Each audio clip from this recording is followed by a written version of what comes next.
Café Anyway.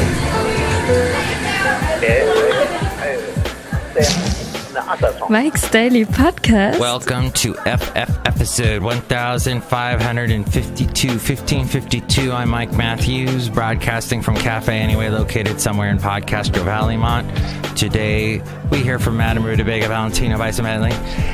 And we have... did that make any sense? I don't know. I listened to a bunch of podcasts over the weekend, and I notice when I read news stories, I sometimes will slur. Mike's Daily Podcast. I slur and I don't pronounce my words correctly. So I will try to... Mike's Daily Podcast. Not talk like that. I had a wonderful weekend. It's true, I went with my dog, Basil the boxer. You knew I was going to mention him, but we went to a place called Carmel, and I got there kind of late. But I'll tell you, I enjoyed another part of Monterey, this beach. I think it's called the Dunes. Mike's Daily Podcast. Basil the boxer and I were there. It was beautiful and clear, and lots of women in hot bikinis. Mike's in Daily Northern California. Podcast. It was amazing because you never see women in bikinis in Northern California. Oh yeah, they're all over Southern California, but not up here. So some Republicans are distancing themselves from Trump on the memo. Are you tired of the memo? Memo. Good God, I've heard so much about the memo.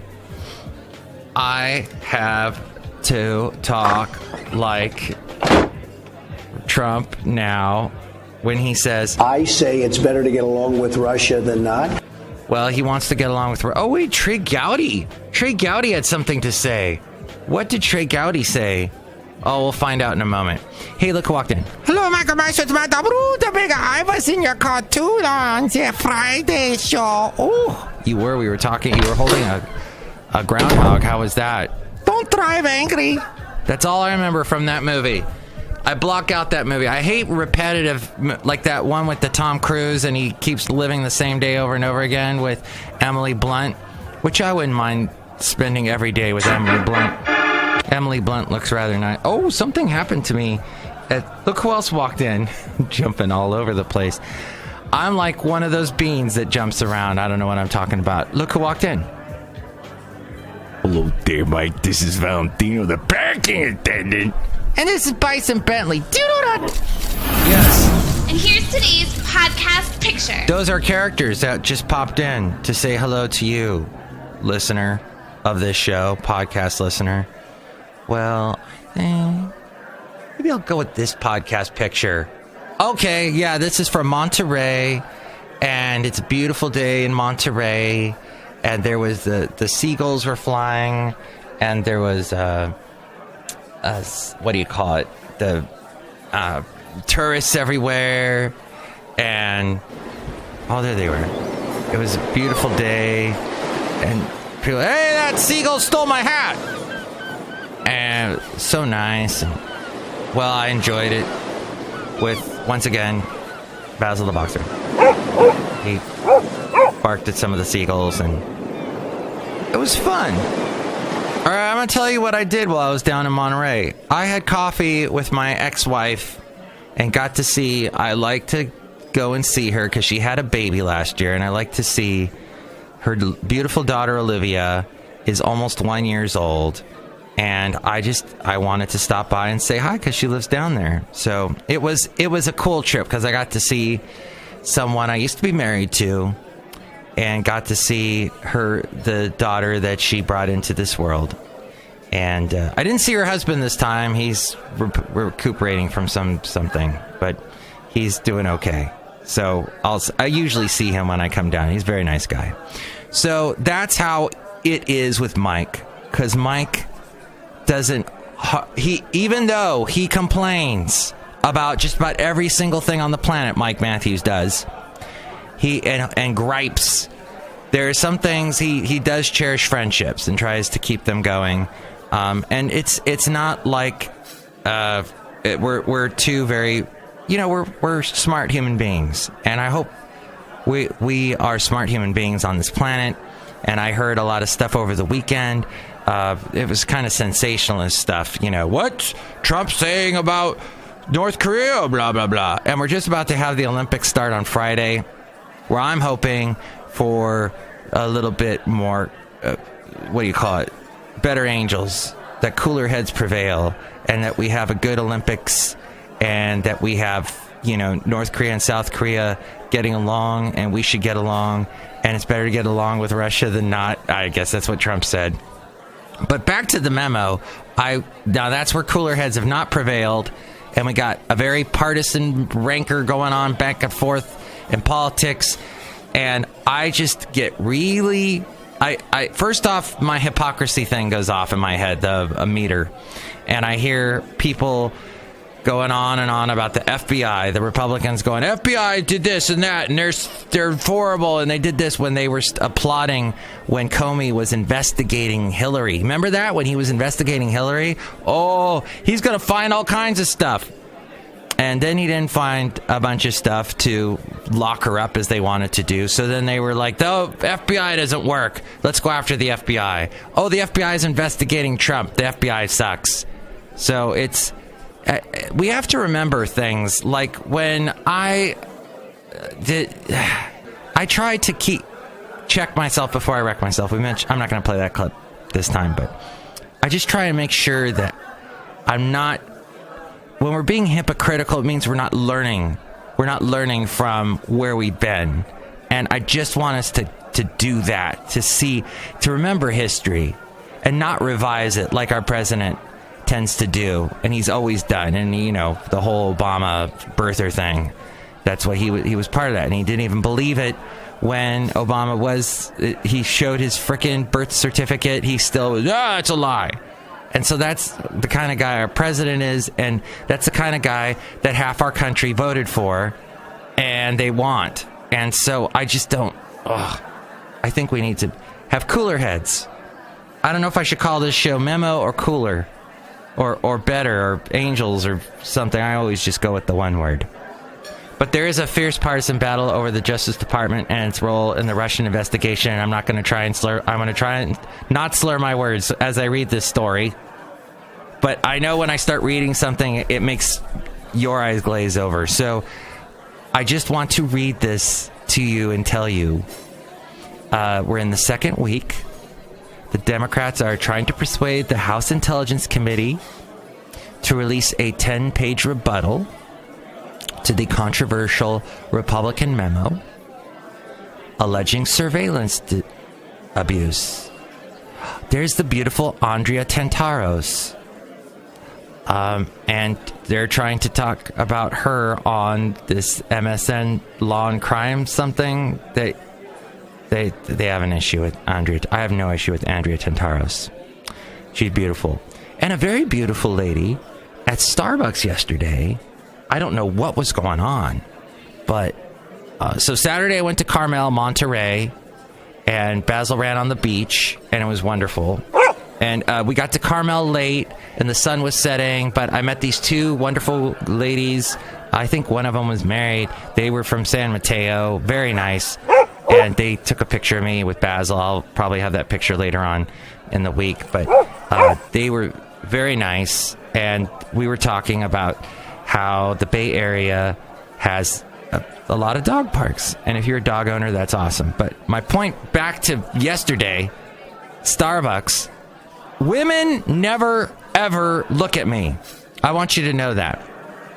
Part of that is the thing that I'm almost 50, and the older you get as a man, the more invisible you get, and women don't see you anymore, and you just sort of vanish, and you become that Clay Aiken song, If I Was Invisible.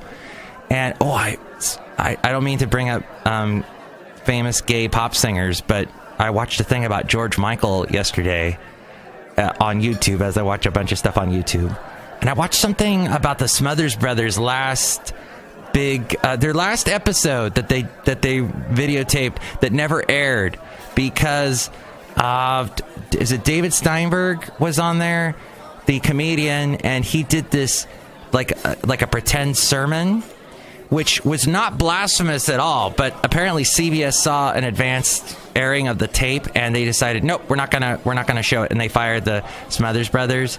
And the Smothers Brothers in the late 60s, in 69, were making these very, like, subdued comments about the Vietnam War. But they're just sort of hinting in a very roundabout way about it, that you'd have to be somewhat intelligent to know what they were poking fun at. And they were in a roundabout way poking fun at Nixon. But CBS was, oh, no, they can't do it. So they were an interesting oddity of American pop culture back in the 60s. And I've been observing pop culture all my life. So almost 50 years now. And to me, that was fascinating. I love just absorbing this sort of thing. But, oh, by the way, in the startup world that we live in, my roommate has gotten hired by a startup. So congratulations out to him. He haven't used any of my sound effects yet. So I will use this one for my roommate. Okay, that was good. So good, congratulations to him. But, and then on C-SPAN, they had their Republican National Committee winter meeting. They were publicizing that on C-SPAN. They're broadcasting that. And they're going to have this commercial out about Sat There. I think it's called Sat There, where they're showing all the video of the Democrats as Trump is giving his speech at the State of the Union last week that just sit there and don't clap. And they're like, oh, look how they disrespected our president by not clapping and just sitting there.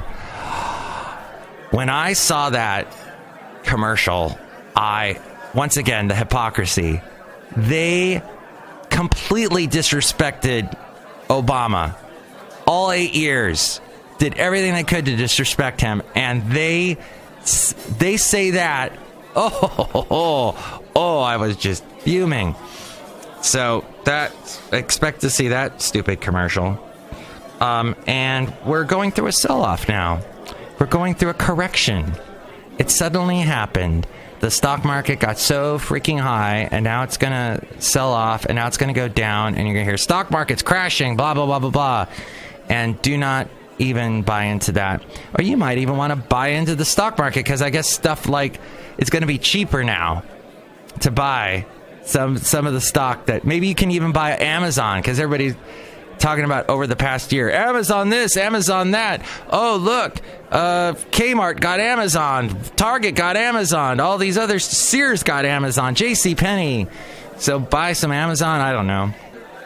It's just stock market, and I'm working for a business talk station, so I'm sure that will be the big. If the morning show guy that I produce the morning show gets up in time to do his show, we'll see if that happens. But back to this girl was looking at me at Starbucks, and I'm just not used to that. And she kept looking at me, and it was, I don't know if beautiful women that have a lot of guys look at them because they can't help it, and that they should not be, men don't be sexually harassing. You can, look for half a second, but don't glare, don't leer. That's just freaky, creepy, and nobody likes that. But the girl kept looking at me, and almost to the point I thought we were going to start talking. And then I thought, oh, is there something on my face? And I went to the bathroom and looked at my face. And I wondered, is that what beautiful women go through when guys look at them and they're checking them out? Are they going, is there something on my head?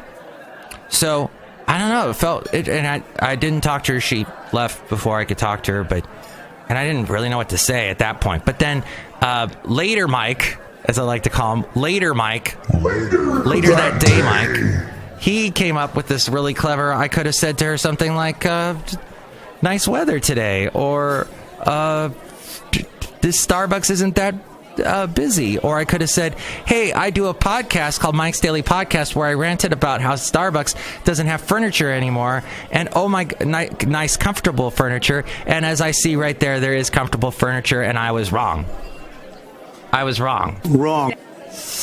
Dang it. So I could have talked to her and I didn't, and off she went, and she was lovely. So what is this? I guess I hit everything then. I guess Carmel was great, was wonderful. Basil the Boxer, we walked past his favorite little pet store, and they were closed. And And he just stood there staring at the door. I should have posted that as the podcast picture, but instead it is of Monterey and this little spot, this little beach that's there. So it was a wonderful day, wonderful weekend. I hope you had a great weekend too. The wonderful Ariel, by the way, who does that, here's today's podcast picture, and who will speak momentarily as we go outside of Café Anyway, where we bring you Mike's Daily Podcast, somewhere in Podcaster Valley. She has, when she recorded that, she was still very young, and she's grown into this beautiful young woman, and she should host her own video channel, because I know she has some dramatic training. I think she could do a show. She's married, and she and her husband travel all over the world. They've been to Japan. They posted all these cool pictures of Japan, and I think she should do her own show, is what I'm saying. And maybe I can do the announcing on her podcast or webcast or whatever she does. But yeah, so don't panic, everyone. It's going to be a fine day. It's going to be a great weekend. Andrea Tintaros is going to call me up, or we're going to meet at a Starbucks and she's going to check me out. I don't know. Maybe other things are going to happen that are positive and a positive. But the Eagles won the Super Bowl. They held off the Patriots as their delirious fans sang their theme song, and the owner lifted the Lombardi trophy. The Philadelphia Eagles finally could breathe freely. Into the end zone, and it is caught. Alshon Jeffrey for the touchdown. All right, so that was, I guess, some kind of big thing yesterday, some kind of Super Bowl. Oh, but I did enjoy, then for the first time since 1960, the Eagles are NFL champions. Fly, Eagles, fly. I enjoyed the Justin Timberlake. Oh, my goodness, the Justin Timberlake. And he was with the seagulls flying around. And the beautiful, wait, that's not what I wanted. Justin Timberlake did such a great performance. And the National Football League. And he even did, and Jimmy Fallon introduced him. And there was this one scene where he's walking out, and there was a girl that she kind of flashed him. Oh no, she didn't flash him. I thought, and so at first I wasn't even going to watch it because I'm like, I don't know this song. But then he did all of his big hits. It was awesome. And he did the, it's just like a mirror, and all the mirrors out there. Oh, and the little tribute to I Would Die For You, Prince. Oh, that was great. And I thought he was making a reference to that. The last time I think he was on the Super Bowl was when the Janet Jackson thing happened. And the wardrobe malfunction. That was like 15 years ago or more. So there you go. You can find that on YouTube, the Super Bowl halftime. Oh, Filthy was that song. Okay. And, they got the full of it right there. Okay, good. So you can watch that on YouTube later, not to give YouTube too much of a plug. But I am on YouTube, the Mike's Daily Podcast channel. I think it's YouTube/Mike's Daily Podcast, something like that. And then you can also find it through the website, mikesdailypodcast.com. And you can help out the show through the PayPal there and become an inglorious Mike's Daily Podcaster. And you can help out also if you're going to do any shopping on Amazon. Go through that Amazon link at mikesdailypodcast.com. And I don't know if you should buy any Amazon. Who knows? And that's the end of the show. Take it away, Ariel. Next show, it's going to be the wonderful Chely Shoehart, Floyd the Floorman, and John Deere the Engineer. Mike's Daily Podcast is written and produced and performed by Mike Matthews. His podcast is super easy to find. Download or listen to his show and read his blog at mikesdailypodcast.com. Email Mike now at mikesdailypodcast@gmail.com. See you tomorrow. Bye!